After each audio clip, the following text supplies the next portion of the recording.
De este tema de la situación y demás, aparece una nota firmada por Gastón Bustelo en Clarín y se titula "Dime en qué provincia vives y te diré cuánto ganas". Es interesante la nota porque dice en el primer párrafo: siempre es interesante analizar qué sucede con los salarios en las distintas provincias del país y es más atractivo si se hace en un periodo de tiempo extenso. En este caso será entre 1995 y 2023. Sabemos que las diferencias siempre van a existir por miles de motivos. Hay leyes que benefician a unos estados provinciales y perjudican a otros. La tradicional tensión entre provincias productoras versus rentísticas, que son las que más coparticipación reciben. También impactan los recursos naturales que tiene cada provincia y la explotación o no que hacen los mismos. En 1995 el top 5 lo ocupaban Tierra del Fuego, Santa Cruz, Cava, Chubut y Neuquén en ese orden. Es un clásico que las provincias petroleras, a excepción de la ciudad, lideren el ranking por los buenos salarios del sector. Después aparece Buenos Aires, Santa Fe, San Luis, Córdoba, Catamarca en el puesto 10. Y marca lo siguiente Clarín a esta hora. Entre las 5 provincias con peores salarios tenemos en el último lugar a La Rioja. Anteúltima quedó Santiago del Estero, después Misiones, Tucumán y Chaco, según lo que dice en estos momentos el diario Clarín. Bueno, ahora vamos a dialogar con un amigo, con el titular de la consultora Politicón Chaco, porque se ha conocido un informe sobre el tema de la coparticipación que reciben todas las provincias. Y queremos ver cuál es la visión que tiene justamente una de las personas que analiza mucho los números y fundamentalmente para el Norte Grande. Está en línea Alejandro Pegoraro, aquí lo saludamos. Alejandro, Eduardo Germán te saluda, ¿cómo te va? Buenas tardes. Hola Eduardo, ¿cómo te va? Muy bien. Bueno, Alejandro, del informe que han emitido ustedes de la consultora, veo que es todo menos. ¿Es para preocuparse o no si soy gobernador de una provincia como esta? Sí, totalmente. Es un escenario preocupante por muchas razones. Primero, en julio, el descenso que hubo de las transferencias por coparticipación y otras leyes especiales fue el 4º mes consecutivo que muestra caídas reales, pero además es el 5º mes en lo que va del año, es decir, el 5º en 7 meses. Ese es un escenario que, para que vos tengas una idea, no se observaba desde el principio del año 2020, con pandemia en el medio y con lo que implicó la pandemia obviamente para las transferencias y los recursos, en este caso de coparticipación, particularmente a las provincias.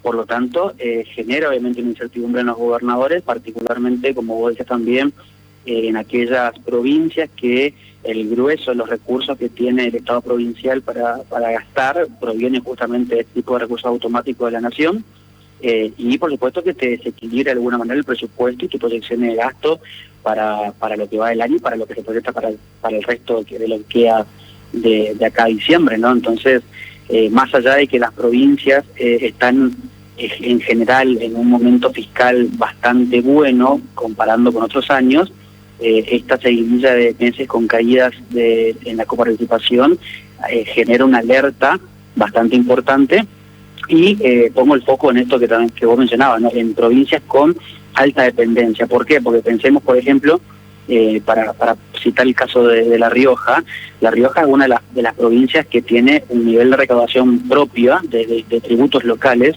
de las más bajas de todo el país. Es decir, lo que recauda La Rioja mes a mes en tributos locales es una parte muy menor de lo que el Estado necesita para llevar adelante su política presupuestaria, y entonces las caídas que hay de transferencias automáticas impactan obviamente en la proyección del gasto y obviamente te obliga de alguna manera a realizar algún tipo de ajuste o reordenamiento de tu presupuesto, y eso es muy importante sobre todo en el año electoral, ¿no? Porque obviamente uno piensa en una importante expansión del gasto en año de elecciones, y que se vería de alguna manera limitada con un escenario de los recursos como el que estamos viviendo ahora.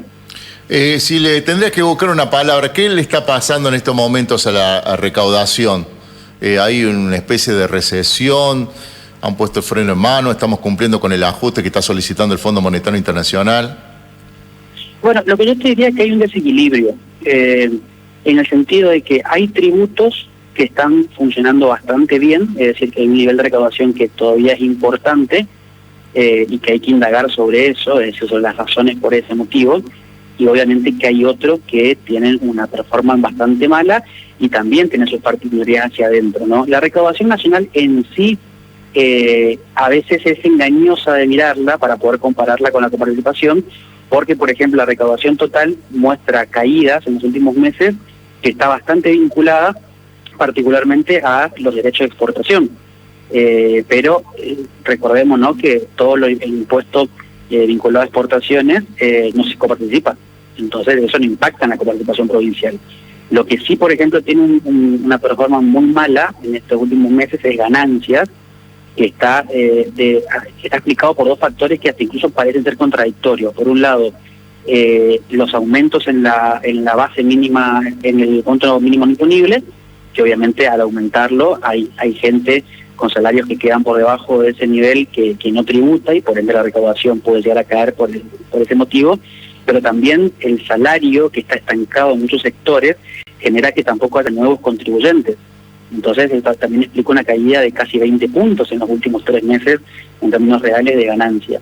Y después hay impuestos internos que tienen sus vinculaciones directas, por ejemplo, con el consumo, que sí tienen algún tipo de retracción y que eso pone una alerta en algún segmento específico del consumo, pero también al mismo tiempo tenemos al IVA que está creciendo a doble dígito en los últimos 3 meses la recaudación. Entonces, lo que te grafica este escenario es que no hay una explicación única de los fenómenos que están incidiendo en la recaudación y por ende en la coparticipación.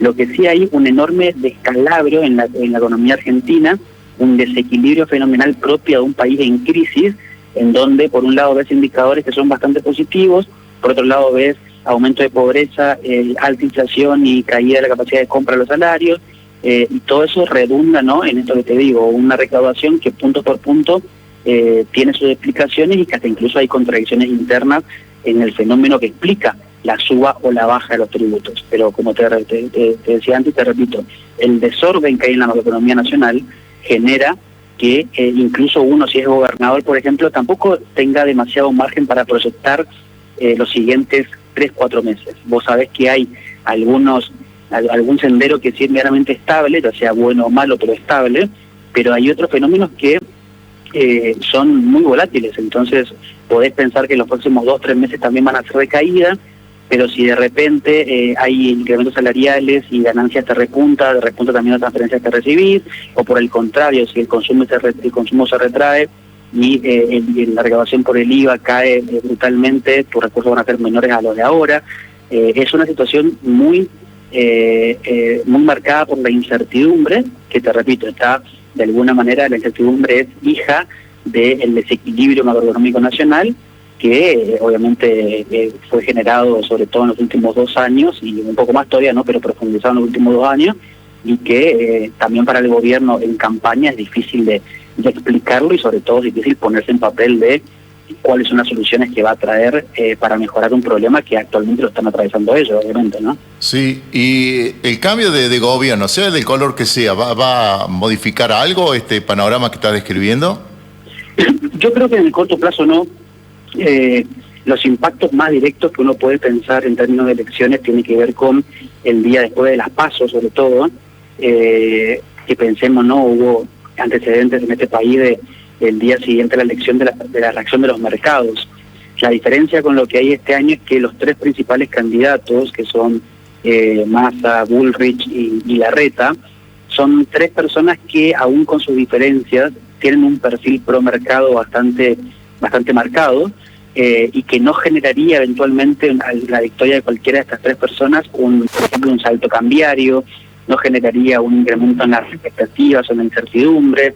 Entonces creo que desde ese punto de vista la situación estaría medianamente estable. Ahora, desde el punto de vista de la profundidad de las reformas que se plantean para poder salir de ese desequilibrio económico que tiene la macro nacional sobre todo, yo creo que no vamos a ver ningún cambio medianamente importante por lo menos en el primer año de gobierno, o por lo menos en los primeros 6 meses de gobierno, si queremos achicar un poco la distancia. Creo que el presidente que venga, sea del signo que sea, necesita primero estudiar todos los fenómenos que están atravesando o que están jugando en conjunto aplicar ciertas medidas de contención para que la situación social no se te desequilibre también, pero la profundidad, los programas profundos y los programas que realmente tiendan a cambiar la matriz de la economía nacional y que apunten a solucionar problemas de fondo, como tiene que ver, por ejemplo, la inflación, llevan un poquito más de tiempo implementarlo y también llevan más tiempo de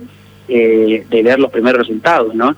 Entonces, por eso creo que lo que mejor pueden hacer hoy, tanto los que están en funciones como los que van a entrar en funciones en diciembre, es ordenar lo más que se pueda, implementar obviamente programas de contención de precios, implementar programas que incentiven continuar creando empleo, incentivar el intento de recuperación de poder adquisitivo, incentivar el consumo, pero como te decía, como una medida más de contención que de crecimiento o de desarrollo. Eso tiene que venir después, necesariamente tiene que venir para poder salir de la crisis, obviamente, pero tenemos que ser cautos y entender que los procesos económicos tienen su tiempo, lamentablemente. Obviamente que uno también debe entender que hay gente que no tiene tiempo más para esperar porque la está pasando muy mal, pero los cambios realmente que son de raíz y con una profundidad que hace y cambie el escenario, tiene un tiempo que no es corto, lamentablemente, y que si se quieren hacer bien las cosas,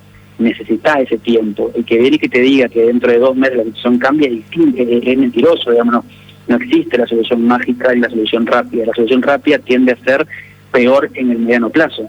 Entonces creo que tenemos que tener eso en vista. Obviamente, mientras sea un programa que esté presentado de una manera clara, que sea realista y que muestre solvencia, bueno, no nos quedaría otra eventualmente que confiar en ese programa.